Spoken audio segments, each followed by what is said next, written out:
Hello, everyone. This is Gene Geog History, and today I'm talking about the final region in Africa, and that is Southern Africa. Note that I'm saying Southern Africa to distinguish it from South Africa, the country.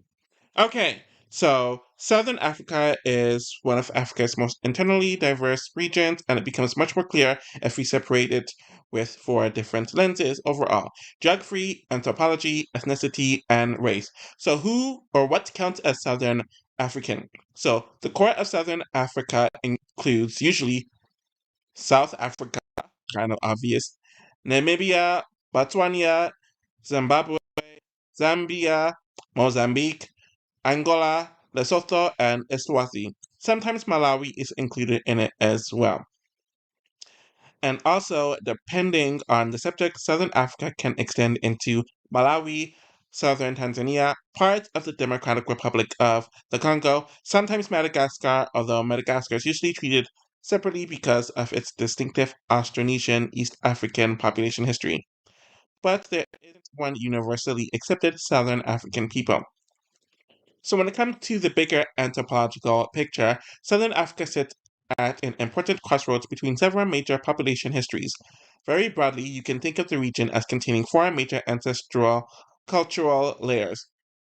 So the first layer is ancient Southern African hunter-gatherers, and the major population tied to this are the San people. The next layer are the pastoralist populations, and the major populations associated with that are the Khoikhoi and the third layer are the Bantu-speaking agriculturalists, and the major populations associated with that are the hundreds of communities across the region, as many of them are in the south. And then we have later overseas populations as the final layer, and the major populations to come from that are Europeans, South Asians, Southeast Asians, and etc. But these aren't four neatly separated populations. Thousands of years of migration, intermarriage, displacement, assimilation, and political expansion have blurred the boundaries. So I'm going to very briefly talk about the most populous people in this region, and the earliest populations are the San peoples. They historically practiced combinations of hunting, gathering, seasonal mobility, extensive ecological knowledge, and small-scale exchange networks. They are particularly associated with Botswana, Namibia, South Africa, Angola, and Zambia. Then we're going to move on to the Khoikhoi, who pretty much interacted extensively with the San populations, and consequently, the distinction between Khoikhoi and San isn't always an absolute biological boundary. So then there is the Khoi-San concept, and if you notice, both of this term has Khoikhoi and San put together, so you put 1 plus 1 equals 2, and so they kind of blurred together and procreated together to make the Khoisan group. Then there are the Bantu speaking people from the Bantu speaking expansion. So the Bantu speaking agriculturalists began expanding southwards from regions farther north in Africa, and this transformation took place around 2,000 years ago. They brought over and expanded agriculture, ironworking, livestock, new settlement patterns, new languages, new political systems. There's so much more for this section, but I'm trying to keep it generally simple. So when it comes to the linguistic map, we have the Khoisan languages, which are primarily in southern Namibia, but parts of South Africa and Angola/Zamibia borderlands. Then the Bantu languages are essentially everywhere else in southern Africa, but Bantu itself divides into numerous branches, and that's pretty much it for now. Now we are at the section where we talk about why they and their descendants are grouped together today. So, the first and the primary reason why they're grouped together is due to geography, creating a recognizable region. So, the southern end of Africa is naturally distinguishable from the rest of the continent by the Kalahari Basin, Namib Desert, Drakensberg, Cape Region, Zambezi and Limpopo river systems, and southern Atlantic and Indian coasts or Indian Ocean coasts. People living within this broad area inevitably developed interconnected histories with one another. People also interacted for thousands of years. That's another reason. So, the ancestors of the San and Khoikhoi peoples, later Bantu-speaking populations, and populations moving through the region interacted through trade, migration, warfare, intermarriage, pastoralism, agricultural expansion, and cultural exchange. So, although, for say, a Zulu person and a San person aren't members of the same ethnic group, their histories became intertwined. Another reason is that the Bantu migrations connected much of the region, so the expansion of the Bantu speaking populations created enormous linguistic and cultural networks stretching across Angola, Namibia and Zimbabwe, Mozambique, and South Africa. The fourth reason is that colonialism reinforced the regional grouping. So European colonialism made the category even stronger than it already was. British, Portuguese, Dutch, Afrikaner, and German colonial systems divided and administered much of the region, while colonial governments, missionaries, traders, and labor networks connected territories that had previously been politically separated. For example, labor migration connected Lesotho, Eswatini, Botswana, Mozambique, Zimbabwe with South African mines and cities. South Africa also became an economic center for a much wider Southern African system. The fifth reason is that apartheid actually strengthened the idea of a Southern African population region. So, this is a relatively interesting paradox. Apartheid classified people according to racial categories, but the surrounding countries were simultaneously connected through labor migration, trade, borders, refugee movements, liberation movements, shared opposition to colonialism, and apartheid. Consequently, Southern African became a useful, broader regional identity term. So, the sixth reason is that modern international borders don't correspond to ethnic boundaries. So, this is easily the most important region, or the reason regarding the region. Modern countries were largely created through colonial boundary making rather than through perfectly matching ethnic territories, and they weren't created by the Southern African people. So, the Tswana people are a part of Botswana and South Africa. The Sotho people reside in Lesotho and South Africa. The Ndebele, I'm going to mispronounce so many of these words incorrectly. I apologize ahead of time. Reside in South Africa and Zimbabwe. The Shona related peoples reside in Zimbabwe and Mozambique. The Songa and Shangaan people reside in South Africa, Mozambique, and Zimbabwe. And the Ovambo people reside in Namibia and Angola.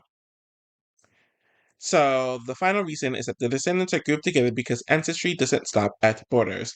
So it's very obvious with the diaspora. A person of South African ancestry living in, let's just say, Canada, Britain, Australia, the United States, or New Zealand, so essentially the Anglo countries, might still be described as having Southern African ancestry.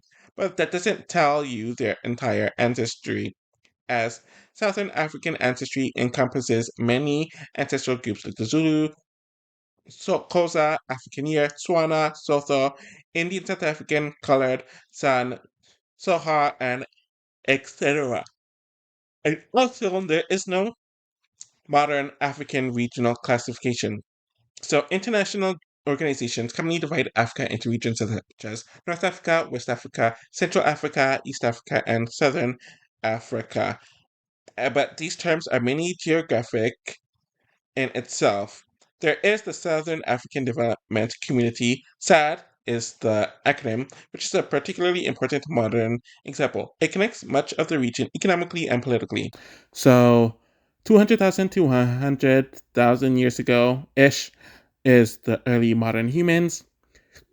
So, Southern Africa is one of the important regions for understanding Homo sapiens. Early modern human populations lived through southern Africa, particularly in areas corresponding to modern South Africa, Namibia, and Botswana. Archaeological sites show very early use of stone tools, pigments, shell ornaments, marine resources, and sophisticated hunting technologies. Southern Africa was therefore not some isolated late corner of human development. It was one of the important early centers of Homo sapien populations in history. Okay, so we're going to get through the Stone Age periods pretty quickly. So 100,000 to 20,000 years ago BCE is the diversification of southern African populations. So, over tens of thousands of years, hunter gatherer populations became increasingly differentiated geographically. The ancestors of later San speaking populations are particularly important. Here, they, like every other living population, experienced migration, genetic drift, population expansion, intermarriage, and environmental changes. So, from about 20,000 to 5,000 BCE is when the latest Stone Age society starts to form, and the Southern African hunter gatherer societies developed increasingly sophisticated cultures like rock art, decorated objects, specialized hunting, fishing, shell ornaments, long distance exchange, and ritual practices. So pastoralism arrives around 5000 to 2000 BCE. So pastoralist populations associated with the ancestors of the Kwekwe population began appearing in southern Africa, where they introduced or expanded sheep, cattle, herding, and different settlement patterns. So this produces a major distinction between hunter-gatherer societies and pastoralist societies, though in reality the two interacted extensively. From 200 BCE to 300 CE, the Bantu speaking peoples reached southern Africa. So, this is one of the most consequential transformations in the region. Bantu speaking agricultural populations began moving southward from central/eastern Africa, bringing combinations of agriculture, ironworking, cattle, pottery, and permanent or semi permanent settlements, and this was a centuries long series of migrations and demographic expansions in many other countries in southern Africa. So, from 300 to 900 CE, the Bantu speaking societies become established. Eventually, we get to the ancestors of groups such as Soto, Tswana, Nguni, Shona, Venda, Tsonga, and various Namibian and Mozambican populations, as well as the Hiriwo and Ovambo related populations, though they weren't necessarily identical to the modern ethnic groups at this point in time as that developed later. So from 900 to 1300, the early complex societies are forming here as Southern Africa began producing increasingly complex political and economic systems, and the rise of the Bapung Kubri in present-day South Africa is one of the many examples as it flourished approximately from 1075 to 1220, developing social hierarchy, long-distance trade, specialized crafts, and elite political structures. We also have the Great Zimbabwe, which formed from 1200 to 1450, and this is the next major development. Great Zimbabwe developed in obviously modern day Zimbabwe. Its enormous stone architecture demonstrates sophisticated political organization, specialized labor, agricultural wealth, cattle wealth, and long distance commerce. And goods such as gold, ivory, cattle, and ceramics moved throughout the regional networks, and it became one of the major political centers of medieval southern Africa. So from 1400 to 1700, this is where the regional kingdoms and migrations really starts to take form, and this happened after Great Zimbabwe's decline. The power shifted amongst several regional centers. Political systems became increasingly complex, and among the more important developing populations were the Shona-speaking societies, Venda, Tswana, Sotho, and Nguni-speaking societies. Meanwhile, populations continued moving and interacting across the region, and this period also saw the emergence of states such as Mutapa, which controlled important portions of the Zimbabwean region and participated in the Indian Ocean trade. So, from the 1400s to the 1600s, this is when the Portuguese arrived to southern Africa. The Indian Ocean coast had already been connected to Arab, Persian, Swahili, and Indian trading networks for centuries, but the Portuguese expansion into the Indian Ocean in the late 15th and 16th centuries therefore inserted Europe into an already existing commercial world. Portugal established important footholds in Mozambique and southeastern Africa and gradually became involved in regional trade and politics. Okay, so we're moving on from 1488 to 1650, and this is when the Europeans encounter the Cape. So, Portuguese sailors rounded the southern tip of Africa in the late 15th century, but permanent European colonization of the Cape came later. So, in 1652, the Dutch East India Company established a settlement at the Cape under Jan van Riebeeck. Hopefully, I said that correctly, and that is a major turning point where the Cape became a permanent European colonial society. So we're moving on from the 1650s to the 1700s, which is the formation of the Cape colonial population. So the Dutch settlement expanded. This population included Dutch settlers, German settlers, French Huguenots, indigenous Khoikhoi, the San population, enslaved people from other parts of Africa, enslaved people from South Asia, enslaved people from Southeast Asia/Indonesia, creating a foundation of what would eventually become several distinctive South African populations, including Afrikaners, Cape colored communities, Cape Muslim/Malay communities. This is where Southern Africa's later demographic complexity really begins accelerating. The 1700s, this is the expansion of the colonial frontier, so European settlers moved farther into the interior from the coasts, pretty much. This brought them into increasing conflict and interaction with the Khoikhoi, San, and Xhosa speaking populations. The Eastern Cape became an especially important frontier. So from 1750 to 1820, we have the rise of the new African states. So the African political systems were becoming increasingly centralized as the region saw the development and consolidation of powerful states among Nguni, Soto, Tswana, Shona-related populations, and Zulu-related communities. So now we're getting into the Mufekan and Difakan era from 1815 to 1840, and it's one of the most controversial periods in Southern African history.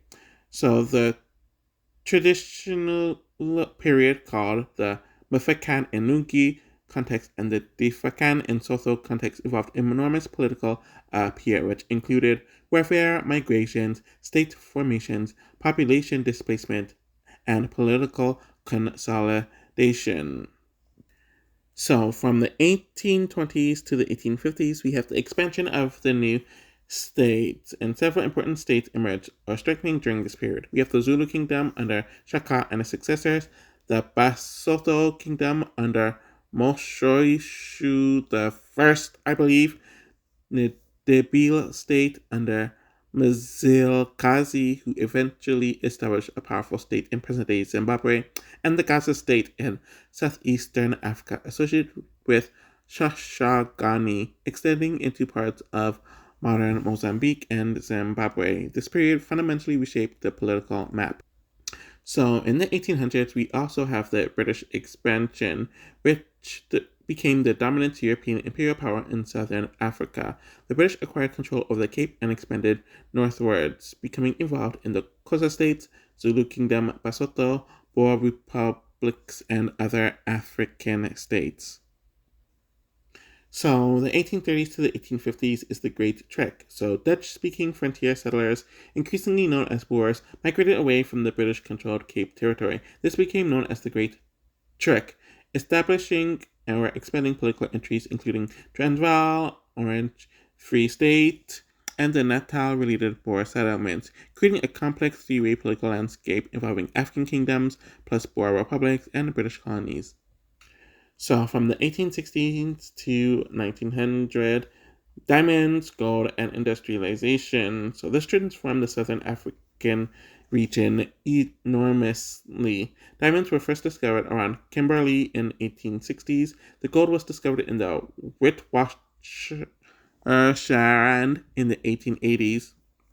Obviously, there's a lot of consequences that were enormous, where a lot of African land was increasingly appropriated, racial labor systems became more formalized, the ambitions of the British Imperial increased, labor migration intensified, and all of that jazz. And Southern Africa went from a predominantly agrarian region into one of Africa's major industrial centers.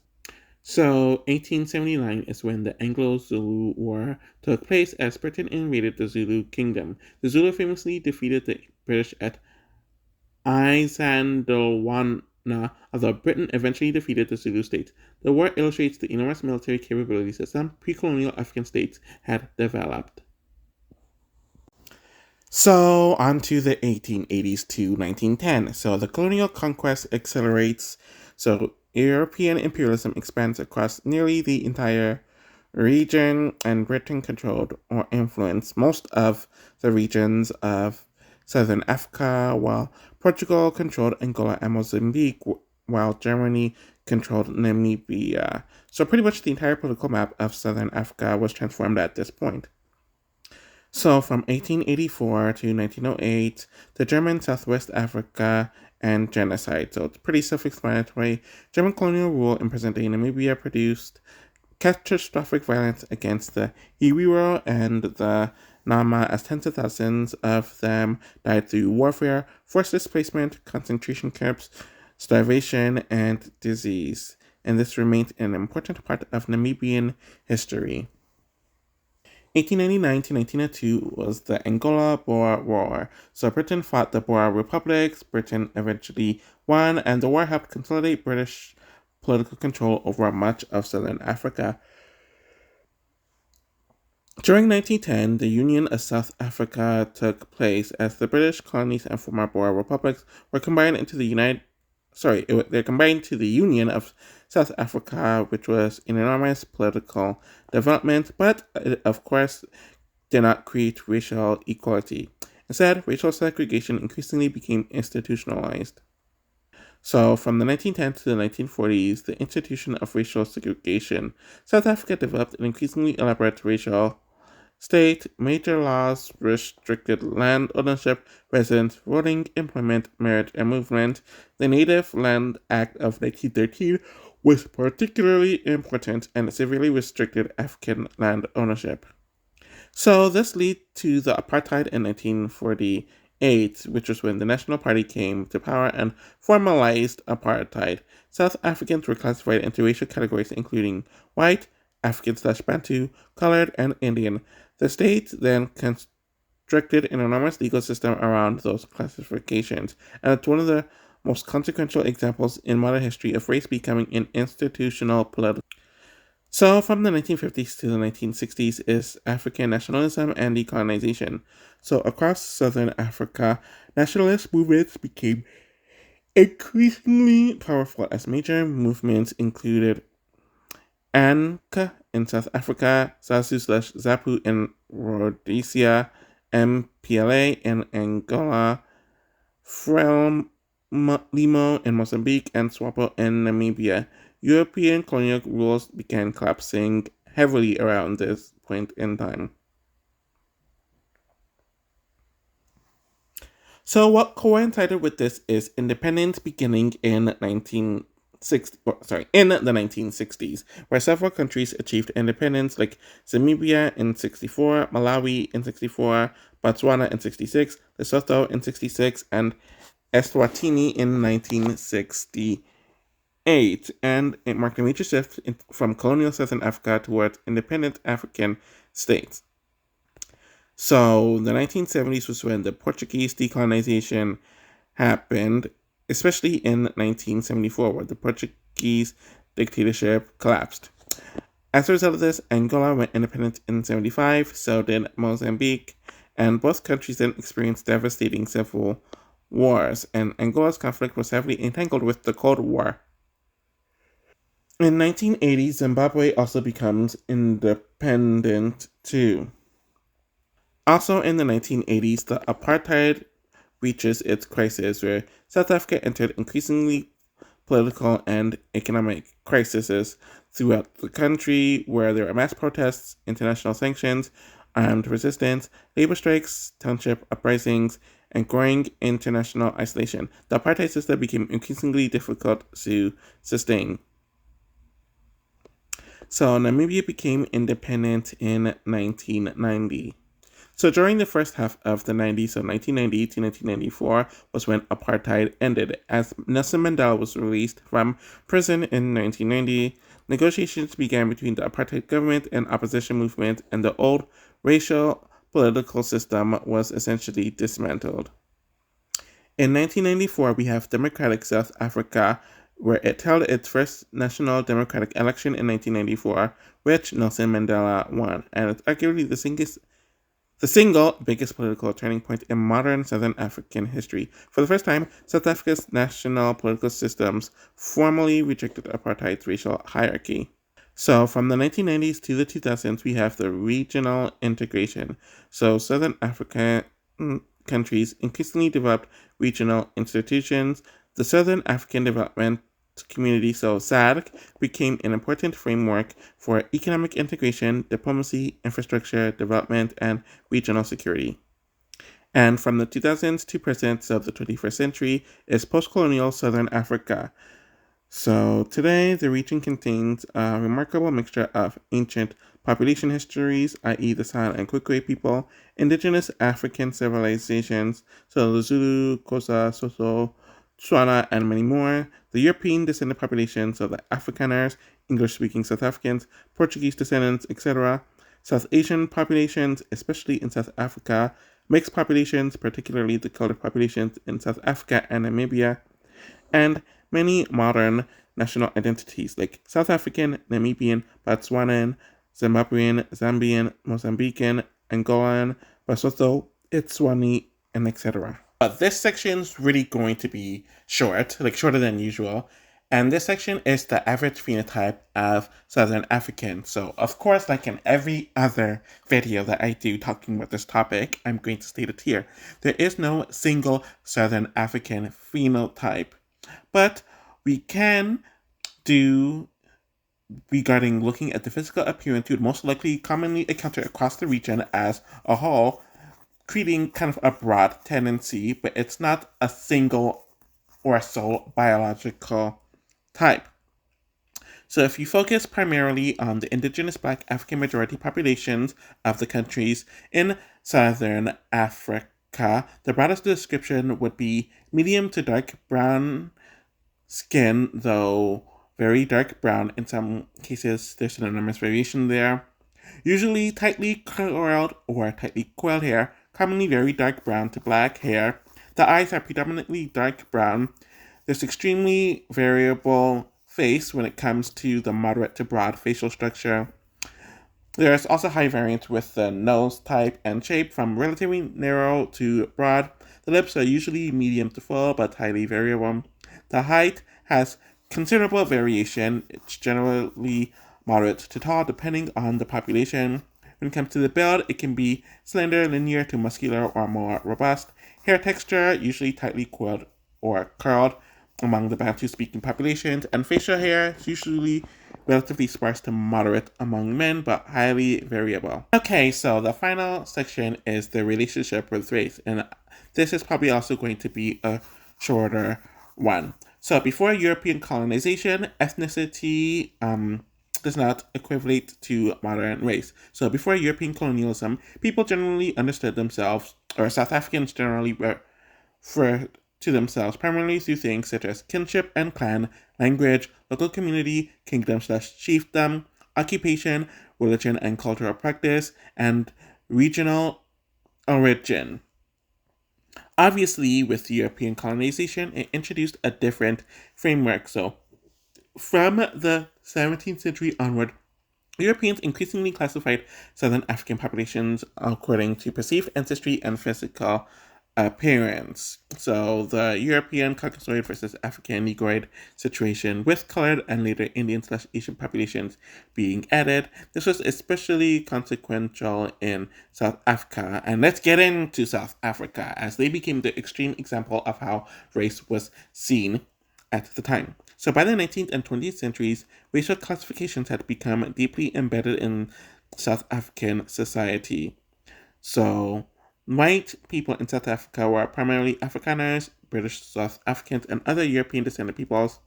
African/Black people were the indigenous majority in South Africa, encompassing numerous ethnicities like the Zulu, Xhosa, Sotho, Tswana, Pedi, Sangha, Venda, Ndebele, etc.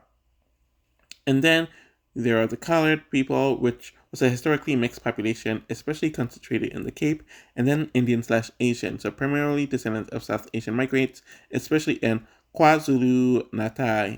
These categories weren't equivalent to ethnicity. Obviously, we already discussed how apartheid turned race into a complete political system where it determined where you could live, which schools you could attend, whom you could marry, what jobs you could hold, where you could work, whether you could vote, where you could travel, which hospitals you could use, and which public facilities you could encounter. Race and ethnicity were deliberately manipulated throughout all of this that was happening. So, due to all this, race had become more important than it ever had before because it could determine your rights. And race definitely did exist outside of South Africa. The countries, though the racial classifications are definitely different, or they weren't as legally bound regarding how it could determine your life. And then obviously there's the element of the diasporan. So when they leave Southern Africa to go to, let's just say, like a Western country or whatever, they're going to be perceived as black, and all of their ethnic background will be erased. Obviously, the white South Africans would be considered white, and the Indian South Africans would be considered Indian. So that's pretty much how it is. Okay, so not only does that conclude my coverage of Africa overall, since this was the last African region, but it also concluded my coverage on Asia and Europe, since I'm finished with those regions as well. I am going to move on to Oceania, but I don't know how I'm going to handle all that. And then I guess I could start a new series or a few new series after that is done. I have a whole lot of ideas and I'm looking forward to executing them and to share them with you all. Thank you all for watching, and I'll be back with more content soon. Bye!